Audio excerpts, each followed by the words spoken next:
Continuação e a última parte, capítulo 4, do livro A Simples Beleza do Inesperado, um filósofo natural em busca de trutas e do sentido da vida, Marcelo Gleiser. Então, o capítulo 4 fala: mesmo se explorarmos todos os caminhos, jamais conseguiremos descobrir os limites da alma. Tão profunda é a sua essência. Heráclito. Você precisa sair deste navio. Nenhum amante da pesca fly que se preze deixaria passar a oportunidade de explorar os rios da Islândia. Por isso eu topei imediatamente o convite da minha universidade para liderar um grupo de ex-alunos numa viagem de circunnavegação da ilha. Você pode escolher o tópico das suas palestras, claro, escreveu a diretora da programação. E qual país é o mais indicado para discutir a história geológica da Terra e a questão do aquecimento global? Poderia começar com a origem do nosso planeta e terminar no Antropoceno, a era em que vivemos agora, onde o impacto da humanidade do nosso planeta é indisputável. Após a viagem, adicionaria alguns dias para explorar os famosos rios da Islândia em busca de salmão ou trutas. Faria isso sozinho, acompanhado apenas de um guia, perdido em algum rio remoto da pequena ilha. Seria o maior teste da minha habilidade como pescador, uma peregrinação a uma das regiões mais remotas e exóticas do planeta, pontuada por vulcões ativos cobertos por geleiras que estão desaparecendo rapidamente e tristemente. Enxofre que borbulha de fissuras do solo, geysers jorrando água fervendo, centenas de cachoeiras e quem sabe até elfos dançando em pedras cobertas por líquen multicolorido. A crença do Huldufolk, criaturas que se escondem, é tão comum na Islândia que projetos de engenharia evitam passar por certos lugares considerados sagrados pelos habitantes locais. Essa era uma viagem para levar minha esposa. Então, com 30 semanas de gravidez e nosso filho de 5 anos, Lúcia, seria viver um sonho, mas um navio excelente e confortável, excursões bem planejadas, boa companhia, cenário maravilhoso, infraestrutura perfeita para uma mulher grávida e uma criança, apesar do clima. Para garantir, Kari consultou sua médica alguns dias antes da partida. Bem, não se preocupe com nada, disse ela. Divirta-se. Você está em excelente forma e o bebê também. Kari é uma atleta amadora que leva o esporte a sério. Correu até 6 meses de gravidez e nadou até o dia em que viajamos.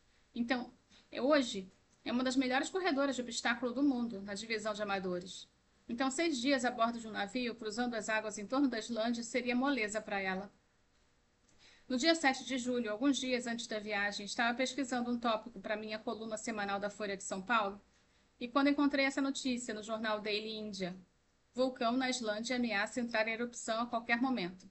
Geólogos monitorando o Monte Hekla, um dos vulcões mais temidos da Islândia, afirmam que sua erupção pode cobrir a Europa com uma nuvem de cinzas. Bem, não acreditei. Na Idade Média, o Monte Hekla era conhecido como o Portão do Inferno, pela sua capacidade imbatível de emitir lava e cinzas. Monges itinerantes escreveram sobre seu aspecto assustador, afirmando que era um ponto de encontro de bruxas na Páscoa. Durante erupções, juravam que viam almas de forma de pássaro sendo sugadas até suas entranhas. Ser considerado portão do inferno era uma distinção e tanto numa ilha contendo 130 vulcões, dos quais 18 entraram em erupção diversas vezes desde a chegada dos primeiros colonos, em torno do ano 900. Só o Monte Hekla teve 20 erupções nesse período. A última foi no dia 26 de fevereiro do ano 2000. Uma nova erupção poderia ter consequências devastadoras, dentre elas as mais insignificantes, sendo o cancelamento da nossa viagem e de minha excursão para pescar no norte da ilha. Bem, em maio de 2010, o vulcão com o nome mais complicado do mundo, o Esvajalakov, não, enfim, todos sabem, aquele vulcão que entrou em erupção, causando um verdadeiro caos no espaço aéreo, com suas cinzas que se espalharam rapidamente pelo continente europeu. Bem, eu escrevi para os organizadores da viagem, alertando-os para o perigo iminente. Será que a viagem deveria ser cancelada? Pedimos aos operadores locais de turismo que monitorassem o vulcão e as notícias nos próximos dias. Aparentemente, as coisas tinham se acalmado. Então eu entendi que erupções vulcânicas na Islândia são como terremotos na Califórnia ou no Peru. As pessoas estão cientes do perigo e tomam precauções. No caso da Islândia, máscaras de gás, machados, picaretas, água e comida extra, mas optam por não viver em função disso. Então, seguimos. Tomamos o voo de Boston para Reykjavik, com plano de abordar o navio no dia seguinte, e como chegamos no meio da tarde, fomos explorar a região em torno do hotel. A cidade flanqueia uma belíssima baía com vista para picos nevados na distância. Um deles é o majestoso Snøvelljøkul, o vulcão na península oeste da ilha que inspirou o famoso livro de Jules Verne, Viagem ao Centro da Terra. A primeira impressão que tive, um tanto bizarra, foi a ausência quase completa de árvores. Fora uma ou outra, as encostas da ilha eram nuas, acinzentadas, inóspitas. Humanos pareciam intrusos num cenário primordial. Nas ruas, lojas turísticas vendiam espadas e outros artefatos vikings, além de bonecos de ogros, elfos e uma ave típica da região. Os puffins, uma espécie de gaivota misturada com pinguim. Em meio a tanta novidade, o tempo passou voando. O dia acabou e a noite não veio. Nessa latitude alta, de 64,8 graus norte, em meados de julho, o sol traça um arco raso no horizonte ao fim do dia, desaparecendo apenas momentaneamente, criando poentes prolongados e muitas vezes espetaculares. Todas as casas têm cortinas bem pesadas ou persianas de madeira cobrindo as janelas. Se não, fica difícil dormir. No dia seguinte, encontramos o restante do grupo e fomos transferidos para o navio Le Boreal. Operado por uma tripulação francesa, após desfazer as malas, fomos jantar, dividindo a mesa com um grupo de ex-alunos de Dartmouth, com idade média de 70 anos. Estávamos no meio de uma conversa animada sobre as várias aventuras que nos esperavam, quando um senhor ao meu lado tentou se levantar sem sucesso, afirmando que não sentia as pernas. Olhei para a cara, meio em pânico, sem saber o que fazer. Não se preocupem, disse o cavaleiro, de 80 e muitos anos, enquanto massageava as costas. Isso acontece com frequência, daqui a pouco eu melhoro. Sua esposa rolou os olhos e deu um daqueles suspiros cansados, que só casais bem idosos sabem dar. Melhor não me meter nessa, pensei. Mal terminamos, ouvi meu nome no interlocutor. Era o capitão pedindo que o visitasse em sua cabine. Que simpático, pensei. Queria me conhecer e dar um alô mais pessoal. Quando chegamos, vimos que o médico também estava presente. Trocamos um olhar rápido e vi que parecia estressado com algo. Pensei no senhor da mesa e como esses navios de cruzeiro têm um necrotério próprio, dada a idade avançada de muitos passageiros, Kari havia passado no consultório médico antes do jantar para apresentar e dizer que estava com 30 semanas de gravidez. Então ele queria assegurar ao médico que estava super bem, em forma, e que ele devia se preocupar com outros passageiros e não com ela. Mas o capitão não perdeu tempo. É muito arriscado, estaremos isolados no oceano, longe da costa. Se ela tiver uma hemorragia, não poderemos fazer nada. Após consultar o médico, decidi que ela deve deixar o navio agora, antes de zarparmos. Chocado, eu tentei resistir, contando a história do senhor que mal conseguia ficar de pé. Ele é que deveria deixar esse navio, eu disse. Kari estava furiosa, quase entrando em combustão. Pedi ao médico que falasse com um colega americana que havia autorizado a viagem. Se falar com ela é para dar-lhe uma bronca, respondeu. Obviamente é um incompetente. Não percam tempo tentando me convencer, disse sorrindo daquele jeito, ao mesmo tempo irônico e pretensioso dos franceses. Resumindo uma longa história, às 23 horas, cansados e furiosos, refizemos as malas e deixamos nossa cabine. Sob os olhares surpresos dos outros passageiros, meu filho aos plantos, descendo a prancha até o cais. Em minutos estávamos de volta ao Hotel Borg. Nosso cruzeiro havia terminado antes de começar. Um desastre completo. E agora? Telefonamos para as operadoras da companhia de turismo e o pessoal de Dartmouth e decidimos transformar limão em limonada. Ficaríamos na Islândia, alugaríamos um 4x4 e exploraríamos a ilha por conta própria. Em 3 dias encontraríamos com um navio em Akureyri, uma cidade-porto ao norte. Lá daria uma longa palestra combinando o conteúdo que havia preparado para o cruzeiro. Nosso plano, meio desesperado, funcionou espetacularmente. Acabamos fazendo uma viagem inesquecível, cheia de aventuras, explorando os 4 cantos dessa ilha incrivelmente dramática. Livre para irmos aonde quiséssemos, graças ao nosso 4x4 e um GPS com voz de inglesa sexy que chamamos de Lola. Paisagem primordial. Passamos nosso primeiro dia explorando o Círculo de Ouro, uma região ao leste de Reykjavik, com algumas das atrações mais famosas da ilha. Começamos com um geyser, um campo geotérmico geyser, que, como já diz o nome, é um enorme geyser, cercado por outros menores. Seus jatos de água fervendo, emitidos em períodos de minutos, chegam a alcançar 30 metros de altura. As pessoas aguardam em volta, esperando pacientemente até que o jato surja. Em geral, geysers são mais comuns em regiões vulcânicas ativas, quando a água vinda da superfície viaja pelas entranhas da Terra até atingir rochas quentes a profundidades de 1 a 2 quilômetros. Aquecida rapidamente, a água expande explosivamente, ressurgindo na superfície como um vulcão de vapor.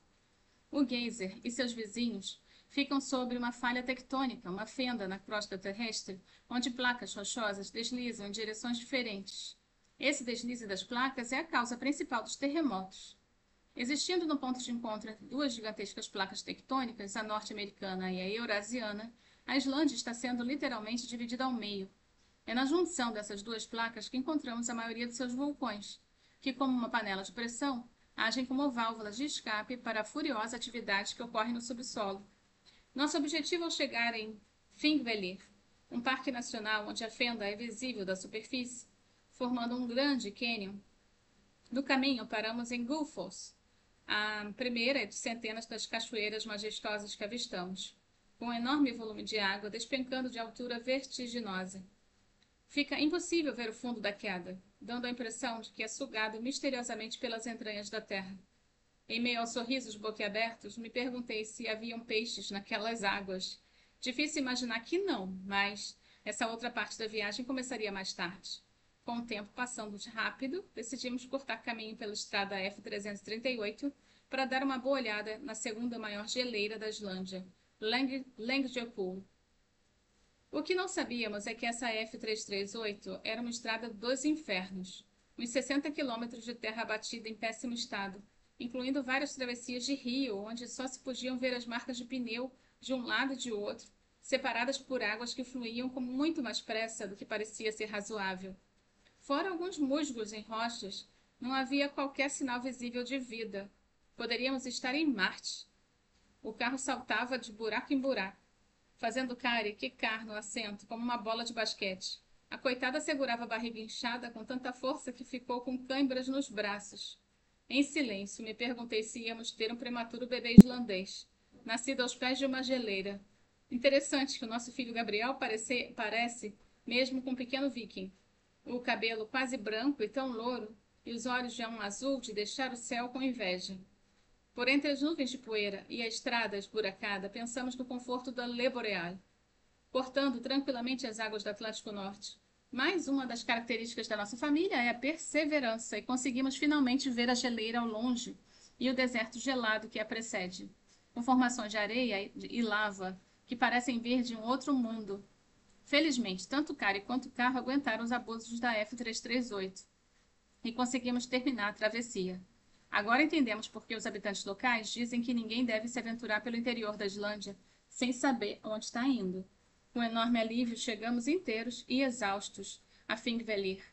O lugar, como a maior parte do país, tem um aspecto primordial, como se estivesse ainda nos estágios iniciais de sua evolução geológica, e que, considerando que a ilha emergiu do oceano há apenas 18 milhões de anos, isso é verdade, vislumbrar as fendas, os geysers, os vulcões de todos os tamanhos e formas, a lama rica em enxofre que borbulha de buracos espalhados pela ilha, tudo isso é fazer uma viagem ao passado distante do nosso planeta, quando forças de intensidade inigualável forjavam suas formas.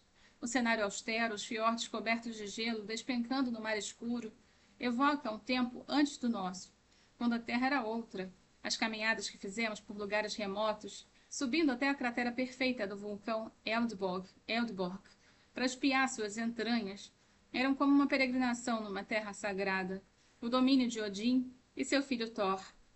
Eu olhava em torno, esperando que os dois aparecessem na próxima curva do caminho, divinamente despreocupados, ignorantes dos dilemas que tanto afligiam os humanos.